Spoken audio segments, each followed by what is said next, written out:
Welcome to the Masterpiece Gallery, a showcase of 15 of the best LEGO builders from all around the world. This display is located in Billund, Denmark, right inside the amazing LEGO House. LEGO House is the home of the brick. It showcases all kinds of incredible LEGO displays, fun activities, there's a museum on the bottom floor, there's great shops, exclusive sets, games. It's kind of a wonderland.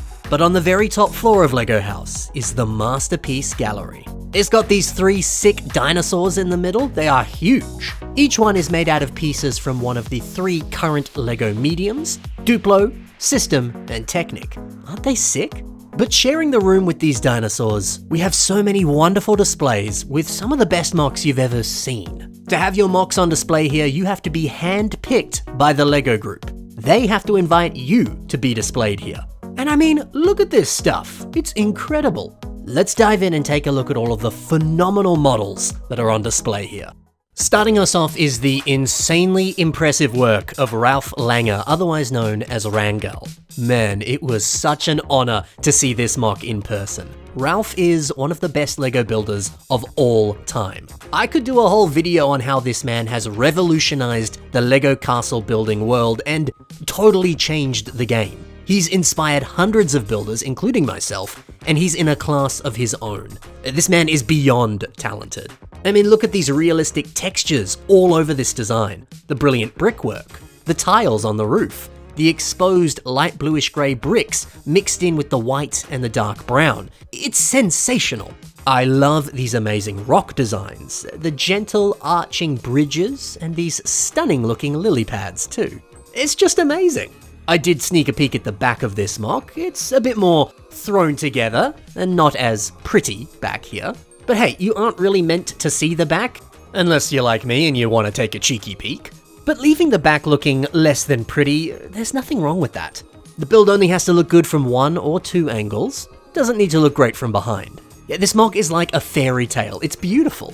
And looking at Ralph's own photo of this mock, you can also see how he plays with reflections and glare. In these images, the water looks so much more realistic when the light hits it in just the right way. Man, it's hard to believe this is actually LEGO. Dad's Bricks, otherwise known as Joe, he's up next. And they have these stunning LEGO artworks. One that depicts a lovely white tiger and a stunning golden dragon. Dude, metallic gold is such a pretty color. And all of these tiles and curve slopes, they really do look like scales. This is brilliant. This has so much presence to it. Onto the tiger, I love the rocks down below here, using these light bluish grey and dark tan wedge pieces. That's a really smart move. It looks just like rocks. And this looks just like a real tiger. The way that they've built this fur, the way they've integrated some stripes into it using these small animal tail pieces in black. Genius. And look at those piercing yellow eyes. This is something else. Gail is the next builder who is displaying their work in the Masterpiece Gallery, and they have a nice little collection here. The ship really grabbed my attention. I mean, the hull itself is beautifully shaped, but then you've got these sails. They're butterflies, and gosh, they look so pretty. All of the translucent elements, the printed pieces, the exotic colors, it's sensational. What a creative and clever design that this is. You know, all of the displays in the Masterpiece Gallery, they change up every single year. In fact, in the next few days, these displays will be moved out and new ones will replace them. It is truly an honor to be selected to have your work showcased here. I hope that one day my stuff can make it in here. That would be a dream come true. Yeah, Gail certainly has builds with a lot of very fantastical designs to them, with a lot of popping colors and kind of magical vibes. It's sick. Over to the work of Jacob Esker. They have a really nice and fancy looking beach house that resides on an alien planet. The wonderful curved shape of this building, the way that it explores all these rounded angles, that's always a very difficult thing to achieve with LEGO bricks. But Jacob did it well. Got a lot of bright and funky colors here. This is a very different and distinct creation.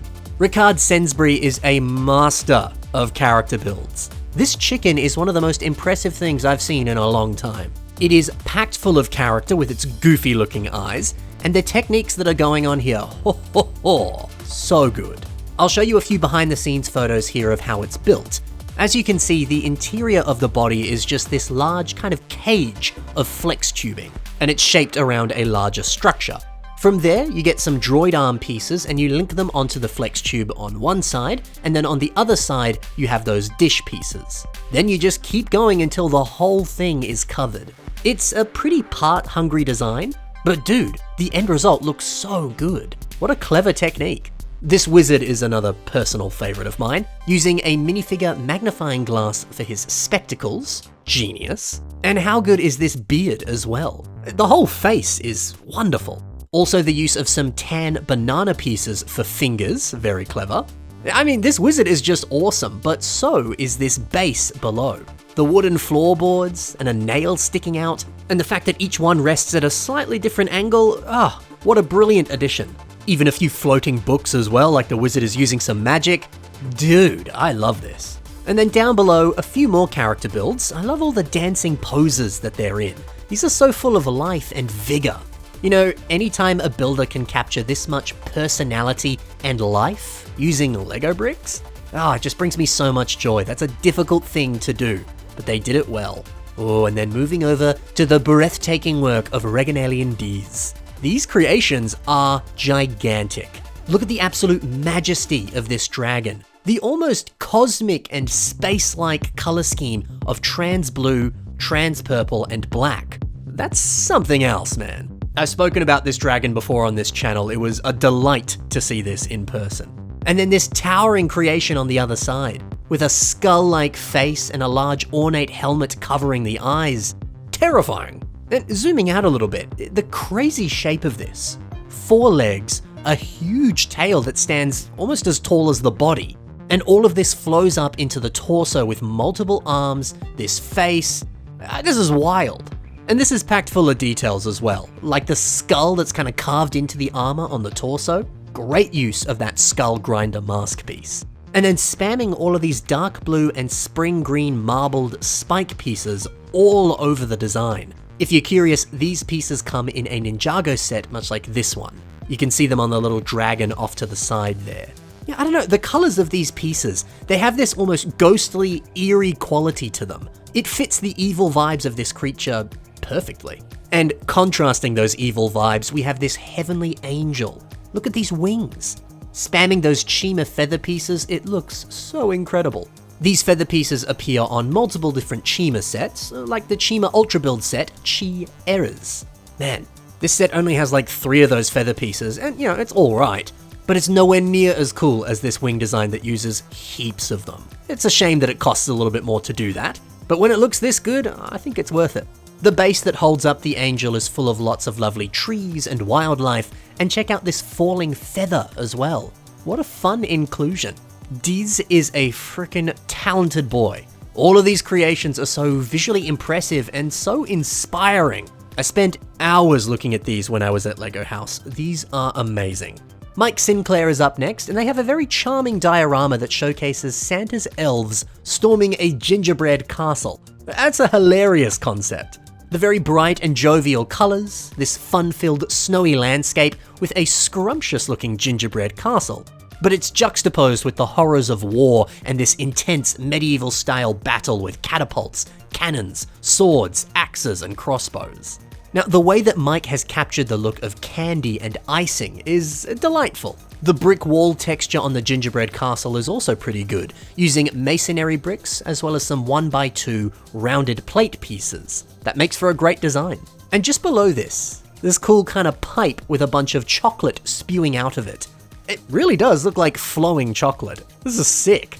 And the use of some of these ice cream scoop pieces to recreate the look of bubbling chocolate. Very clever. This tree design is also good. Everything about this mock is wonderful. Now over to one of my personal favorites. We have the astonishing and mind-blowing work of Zachary Steinman. Zachary loves to make creations that explore shape, texture, patterns, and all kinds of wonderfully original designs that really feel more like art than they do Lego mocks. I mean, the way that Zachary has used wedge plates, rounded tiles, curve slopes, and all kinds of pieces to make this cube look like chunks of it are missing, only to reveal this big azure cube in the center. Sensational. You know, these kinds of techniques would look great in some underground caves if you were building some sort of landscape. But here, it's just a fantastic study of shape and form. So many of his creations are kind of optical illusions or interesting mathematical designs. It's stuff that you don't really see people build all that often with Lego, but the unique geometry is so mesmerizing and so insightful as well. Zachary pushes the limits of what basic Lego bricks can do, and I learn so much from everything he builds. I follow him on Instagram and I'm constantly wowed by his work. If you aren't following them, you should be. I'll have links to every single creator in the description below. Go and check out his stuff. Go and check out all of their stuff. Give them a follow, give them a like, and be prepared to be blown away by their other work. Luca has a few different creations, and they're all equally impressive. This epic Leaning Tower of Pisa looks just like the real thing. I love the scale of this too, and all the brilliant details. And you know, raising it up a little bit to achieve that lean. Good thinking. I'm sure inside this base there's a very complex Technic structure that really locks it down and allows it to rest at that angle. The very famous bridge in Venice that I'm sure you recognize. This has been expertly recreated. Yeah, man, they really crammed in so much detail into this mock. Very well done. And look at this gorgeous tram as well. I love this color scheme. White, brown, and Keat orange. Or bright light yellow, whatever you want to call that specific Lego color. Yeah, man, I'd love it if Lego made a few tram sets like this. I'm not much of a train or tram guy myself, but if this was an actual set, I probably would pick one up. Kelly Bartlett is up next, and her creations are magnificent. Take a look at this lovely little chocolate shop. Sadly, you get a lot of glare on these glass display cabinets. Apologies for that. I did my best to avoid it, but sometimes it was unavoidable. Here's a photo that Kelly took herself. Now, this thing is so highly detailed and littered with incredible part usage. The counter has all of these delectable cakes and other goodies. My favorite though has to be these items up the back. They use the headpieces that come on the Lego Gingerbread Men figures. What a clever idea. Also turning these tan and brown ingot pieces into chocolate bars. You know, these are meant to be like gold ingots. That's why they often come in gold. But turning the tan and brown ones into chocolate bars, well, in this context, it's like this piece was born to be used like this. The brickwork on the walls is stunning. There's just a really nice cozy vibe going on with this mock. So peaceful and so cool. Kelly also has a fantastic clock shop.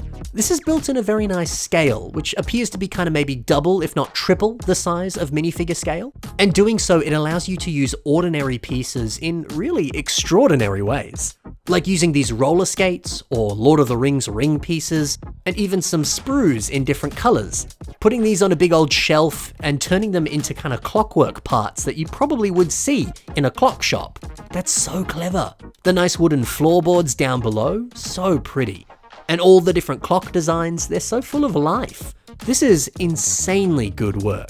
Just next to this is a huge Harry Potter mock by Eric Law. I'm not the biggest Harry Potter expert, so I don't know all the names of each location here, but if you do, let me know in the comments below. But from my understanding, this is the Ministry of Magic, along with a few other different rooms and scenes from the books and the movies. There's some really nice internal lighting going on in this display. You know, given the enclosed nature of this mock, things can get pretty dark really easily. And as a result, it's going to be almost impossible to see the details inside. But if you add in a bit of lighting, then you don't need to worry. Plus, the lighting also creates this nice mood and atmosphere. These days, it's incredibly common to see lights inside of Lego mocks, and it always produces better results. The top area, of course, shows off London streets, and this looks brilliant. Hey, this is a great mock. Transitioning over into some delightful character and creature builds. I adore these two knights fighting. And they're riding on a sheep and a pig? Hilarious. Yeah, their goofy looking faces and the use of some Hero Factory and Bionicle parts for their armor. Good to see. We also have ourselves a cute little fox resting on some snow, very nice, as well as a colorful and vibrant looking bird on top of their own bird cage. We also have a very well shaped rhino design. They really did capture the exact shape of a rhinoceros's face. Nicely done. And the colors of this landscape, it feels just like Africa. All of these characters and creatures and dioramas, they have such a brilliant charm to them. They really stand out amongst all of these other mocks in the Masterpiece Gallery. Oh, and this one is great too.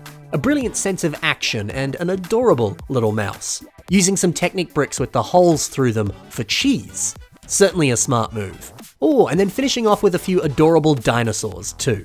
Man, what a nice collection of cute and well-crafted character builds. Over to a builder that goes by Build Go Nuts. They have made some awesome dioramas. This Wally creation is awesome. The details of the spaceship interior look great, but so does Wally himself. I love how they've built his eyes using these printed Tron light discs, the ones that you see in the official LEGO Tron set. Brilliant. They also have a nice little tribute to Stan Lee. They've captured Stan's likeness perfectly. And the little thought bubble with Doc Ock and Spider-Man fighting inside, great idea. I also love the scale of this build. The fact that this allows the minifigures to look like action figures that Stan could hold and play with. Good stuff. And we have a little diorama here that recreates the builder's LEGO room. The official photo from their Instagram really does this build justice. This is fun, the way that the build kind of scales down into smaller and smaller dioramas. So cute. And look at the little smaller scale version of the Daily Bugle set and the large Harry Potter Castle set up the back. There's something nice about seeing official sets scaled down into microscale. And their final display showcases Van Gogh painting in his room. Build Go Nuts is a master of building dioramas like this. And I love how they've made the textures on the wall kind of reflect the art style that Van Gogh has in his official paintings. Some nice attention to detail. Blackley Cat is up next, and they are representing the construction and Bionicle side of things in the Masterpiece Gallery. Every year there's always something Bionicle related here, but thankfully both him and Deez, who we showed before, they've injected a lot of high quality, good Bionicle focused creations into the gallery. This Bayverse Grimlock design is so impressive. The greebles and the details that they've crammed into this face design alone, wow. And the dinosaur-shaped shoulder pads, just exceptional. The sheer scale of this thing, I mean, dang. We also have a Bayverse Transformers mock of Jetfire. He's hunched over here with his little cane. Look at that beard design and the very complex detail that they managed to cram into the eyes and the rest of the face. This is freaking sick. And now, the last mock in the Masterpiece Gallery belongs to Veronica Young, and they've built a small, life-sized wearable LEGO wedding dress. Yeah, piecing together all of these white leaf pieces and decorating it with hearts and flowers and other details as well. Great stuff. The design seems to be using like maybe 10 or so pieces, but of course, in very large quantities. And the fact that you can put all these pieces together and bend and match it to the shape of a human form, that's sick. Actually, this can be worn, as you can see here in this image. Man, the cool stuff that you can do with LEGO bricks. So inspiring. And that is every single creation that is on display at the Masterpiece Gallery for 2024. Thank you so much for watching, I hope you enjoyed. Happy building, and bye for now.